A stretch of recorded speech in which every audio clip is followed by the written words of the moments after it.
मित्रांनो, घरकुल लाभार्थ्यांसाठी एक महत्त्वाची बातमी. मित्रांनो, घरकुल अनुदानात 50,000 रुपयांची वाढ.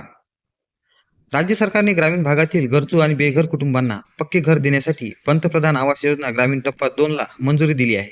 आता या घरकुल योजनेच्या अनुदानातही 50,000 रुपयांची वाढ करण्याचा महत्त्वपूर्ण निर्णय घेतला आहे. सरकारने शासन निर्णय काढून अनुदानात वाढीला मंजुरी दिली आहे.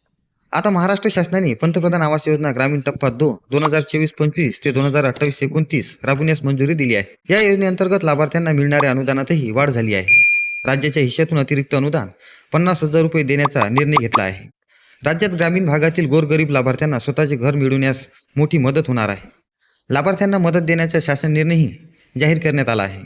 अनुदानात वाढ केलेल्या 50,000 रुपयांपैकी 35,000 रुपये घरकुल बांधकामासाठी असतील, तर 15,000 रुपये पंतप्रधान सूर्यघर योजनेअंतर्गत सौर ऊर्जा यंत्रणेसाठी दिले जाणार आहे.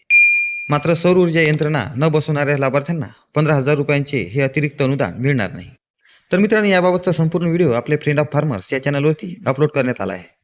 तिथे तुम्ही सविस्तर माहिती पाहू शकता.